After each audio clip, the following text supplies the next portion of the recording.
a very warm welcome to today's discussion, which will focus on current issues on Ethiopia with my guest, Dr. Yonas Adaye from the Addis Ababa University. Do stay with us. Doctor, a very warm welcome to the program. Thank you. It seems that the TPLF is leaving no stones unturned to have the Sudanese corridor opened. And if this happens, about 30,000 soldiers or fighters masquerading as refugees in Sudan will rightly enter the border. This being the case, the international community is pressing Ethiopia to open its borders. What do you make out of all this? Well, thank you very much indeed for that very timely question. I think we should contextualize what is meant by opening a border and why international community kept quiet so far. And at the same time, if that, say, happens, what would the consequence be? As you rightly mentioned, about 30,000 perpetrators of my cadre genocide who've been already hiding in Sudan and reportedly getting some up-to-date training on how to fight. Right. If they were to come into Ethiopia, imagine what would happen. I think it's not really far away from anyone's imagination. Number one, opening that border, which is now needed by what's been labeled as a terrorist by Ethiopian parliament, which is TPLF, I'm sure that will have simply a negative consequence. And remember what's been done time and again in Ethiopia before such incursions and situations were created.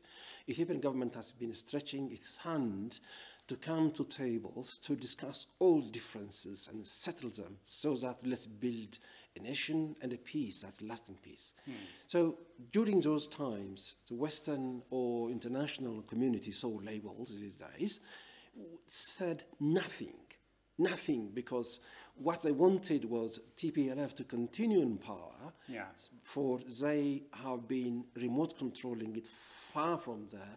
Historically, 1990 London conference, which was mediated by then Undersecretary of State for African Affairs, Herman Cohen, they had to literally bring TPLF to power, and therefore TPLF was, some people really call it, almost proxy state rather than Ethiopian state. Rather than serving Ethiopia, the nation, it was almost all the time serving those who brought him to power. So the source of power is not Ethiopian people, Ethiopian integrity, Ethiopian unity, but rather the foreign power, the international community. So if international community kept quiet or kept on encouraging TPLF, it should not be surprising, because it is they who in the first place brought TPLF to power. Right. That should not be surprising. And releasing those people, those fighting powers, back again to Ethiopia through Ethio-Sudanese border would mean destabilizing the entire Horn of Africa. And at this juncture, I'd like to quote some principle of peace studies. Peace is indivisible. There is no South African peace, Ethiopian peace. Peace. If you lack peace in Afghanistan, you suffer the consequence in the United States as it happened in 9/11, if you remember. Not only through refugees, but through terrorism, through different means. So if I were in the shoes of the Western, I would rather look for placating things down, watering down, and definitely be on the Ethiopian government side, which has been time and again stretching its hands for peace.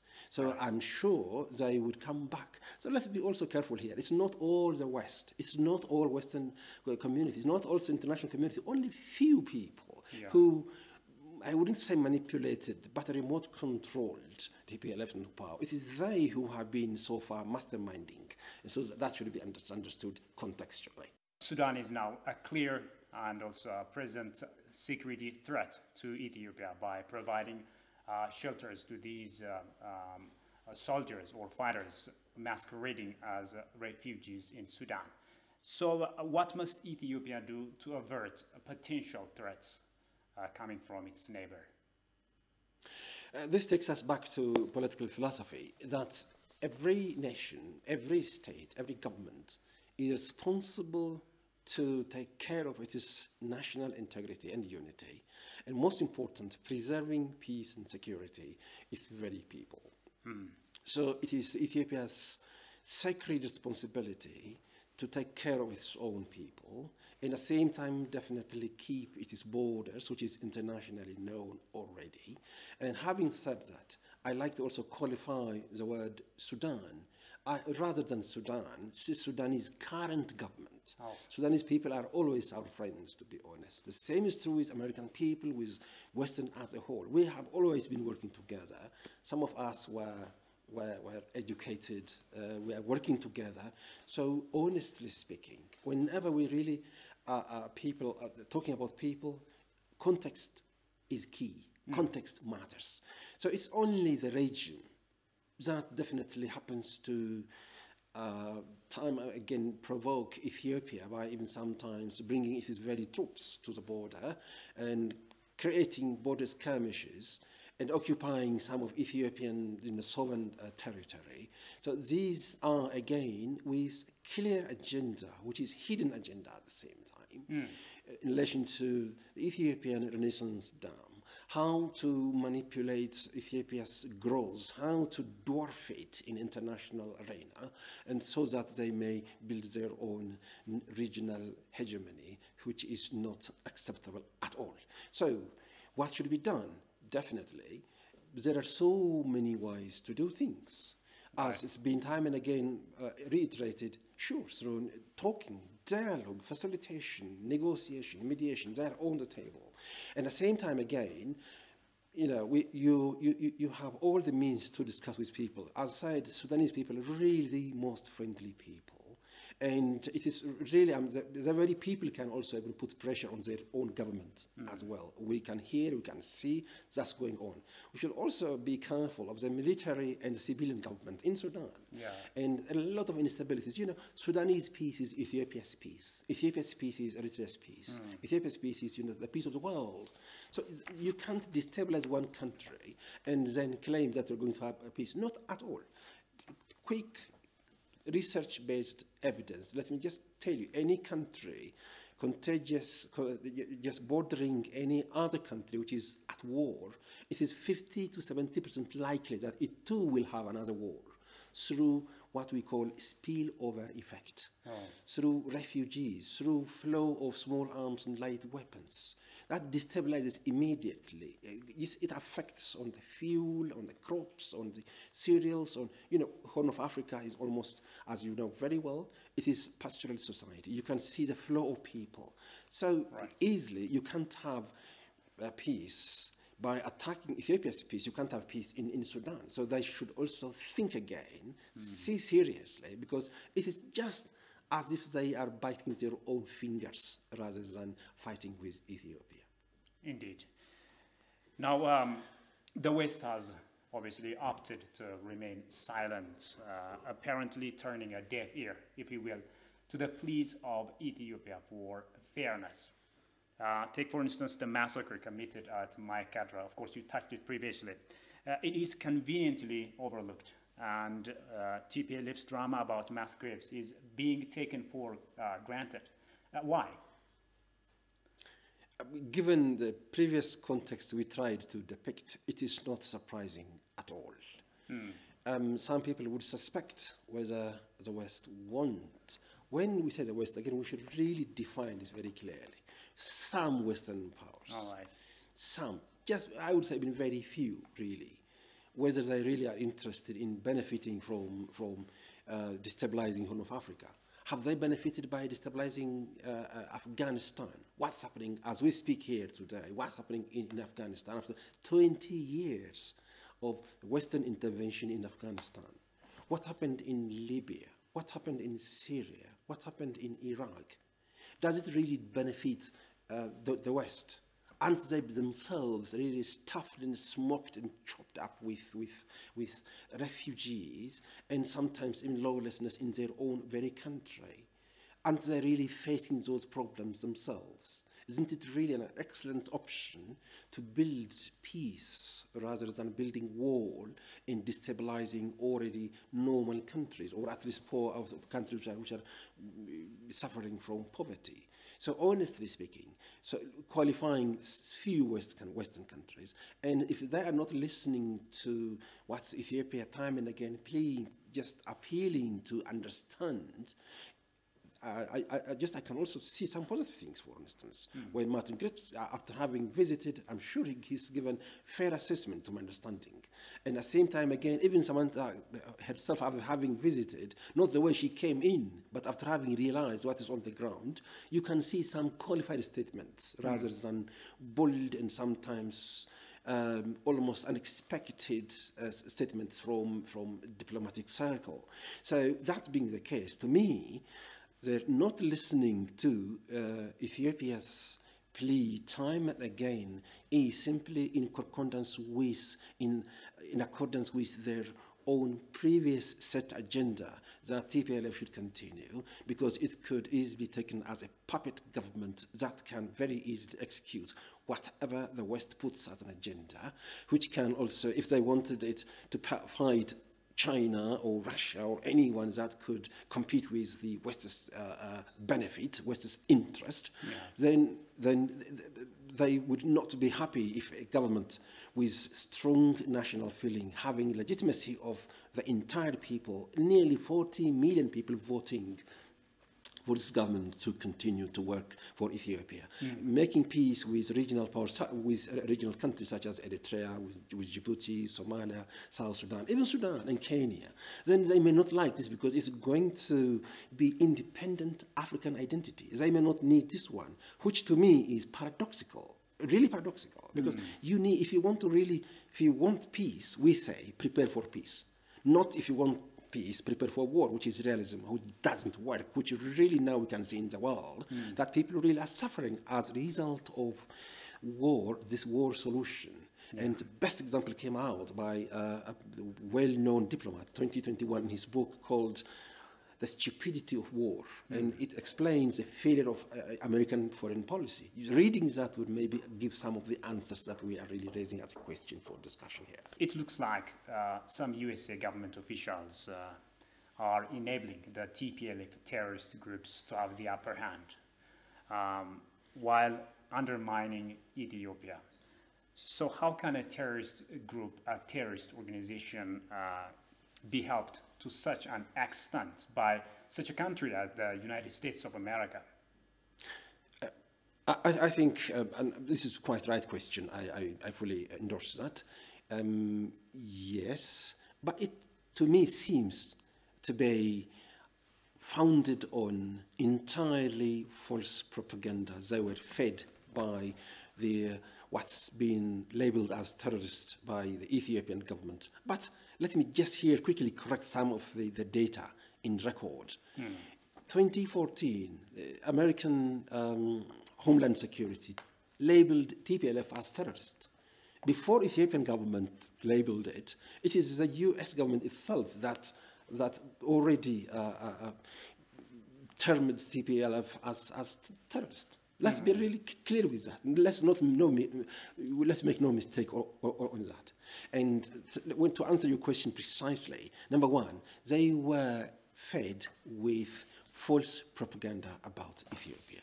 Number two, they had also very biased idea that they would forever support these people, and these people that the TPLF always in power, and they should always prove fighting terrorism, fighting for them. They are extremely wrong assumption that they are stronger, they are better as compared to the rest of Ethiopia. To be honest, this is simply based on slave trade and colonial legacy.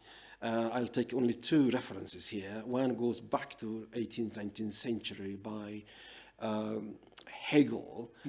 Hegel would say, from brown or black mind, never expect any civilization, any earth's groundbreaking philosophy to change the world. They have got nothing. Another one from Oxford University who passed away very recently, 2 years ago, who said there is no history of Africa as such. It is a history of Europeans in Africa.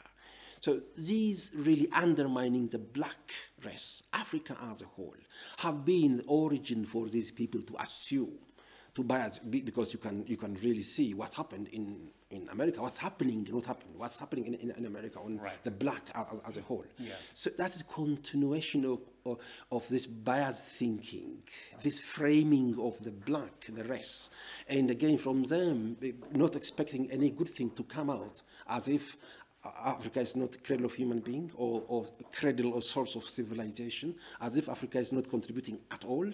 So that being the case, then they would undermine the rest of Ethiopia and simply look at their own darling, they call darling, during the 1990s, Malas and others. So they say the darling of the West, who can possibly put into practice neoliberalism and market economy and liberal democracy. Finally, they saw that it was absolutely absurd. It's absolutely wrong, because it is only from top down rather than bottom up, and the very people are not accepting at all.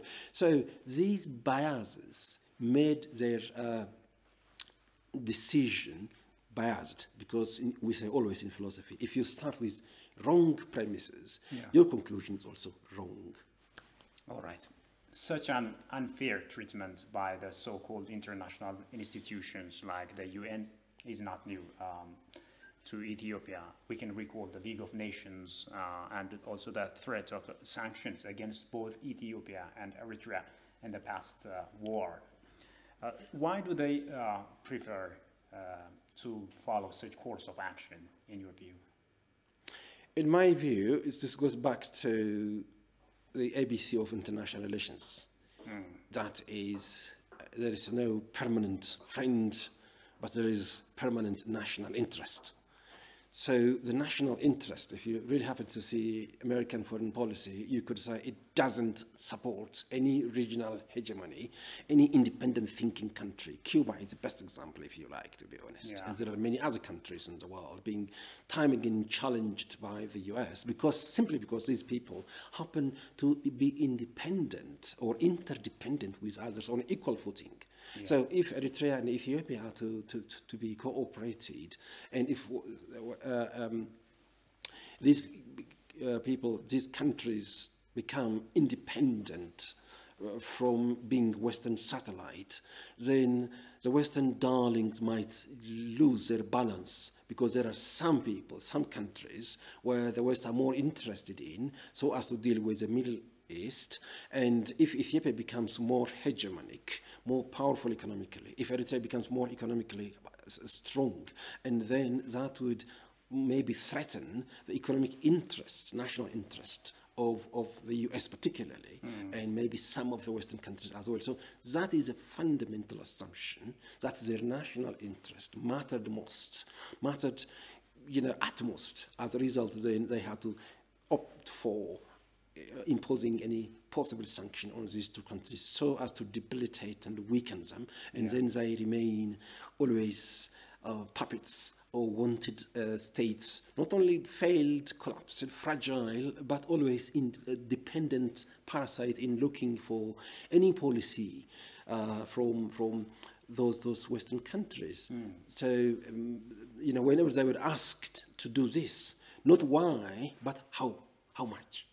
So these are not acceptable for both Ethiopia and Eritrea. So that being the case, that being national pride, then they don't like anyone to have national pride. Don't forget also Ethiopia's humiliating defeat in Adwa war battle, and that grudging is deep down psychologically in some of the Western countries as well. So that should also be taken as some of grand strategy, if you like. Well, some scholars' prediction is that the US will resort to forcing or coercing Ethiopia to open up the corridor, the Sudanese corridor. Samantha Power had also said, I'm sure you remember, that all options are on the table prior to her visit. If push comes to shove, will the US militarily attack Ethiopia? What do you think?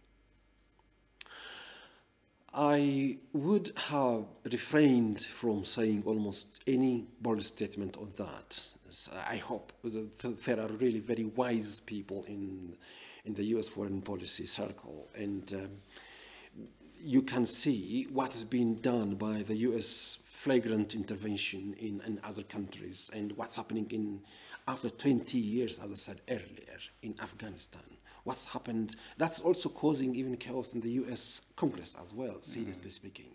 I definitely doubt that would be translated into action, but rather I'm expecting more cooperation when the US really understood what's going on. Let's also really remember excellent positive aspects of the US contribution in building Ethiopia as well. Yeah. Mind you, Ethiopia and Ethiopia, founded what we call this common security together. The League of Nations is together, Ethiopia, and of course Ethiopia is one of the founding members of the League of Nations. Yeah. The same is true with the United Nations at the same time. Ethiopia is also contributing a lot in peacekeeping around the world, fighting terrorism, fighting poverty as well. So don't forget that. So people might really have their own assessment, their own analysis, but I would rather refrain from saying it will go straight to the ball, but rather, definitely I'm expecting the time they realize it is mostly lack of accurate information from Ethiopian side, from Ethiopian diplomatic community, from Ethiopian media, even not really using English or French or Arabic so as to understand what's on the ground, to be honest.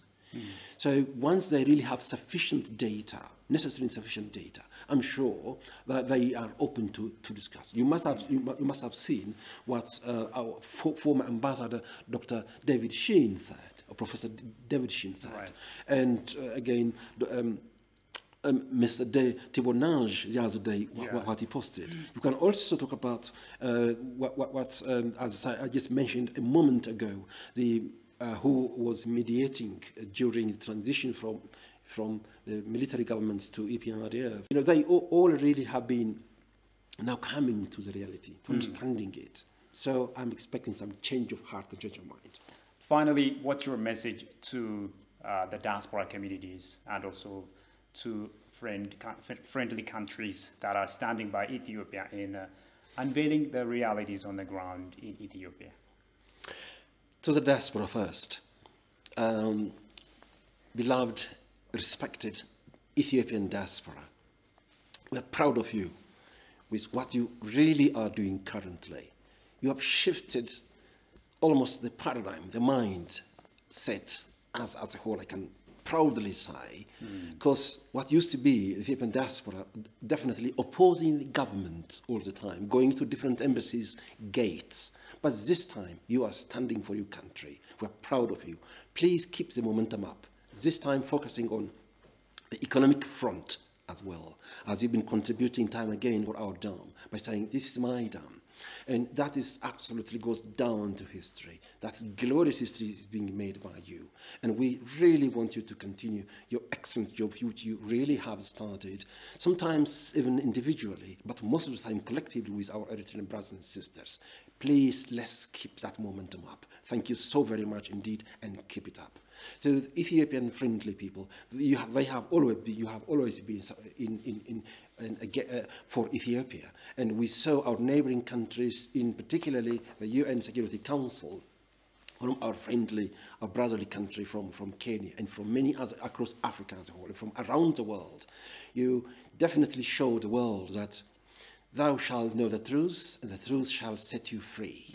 That is, understanding truth definitely gives you the freedom of thinking. For you seek the truth, you will also release, you will not regret finally. So thank you. Still stand, please, by Ethiopia, as you have been already doing. Absolutely excellent. We are proud of you. Back to the Ethiopian government.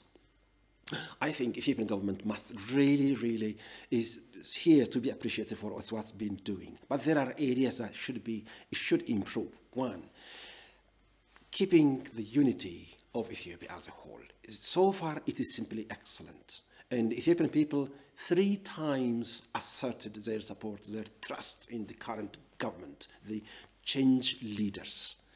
Coming out, as we said, about 40 million people voting.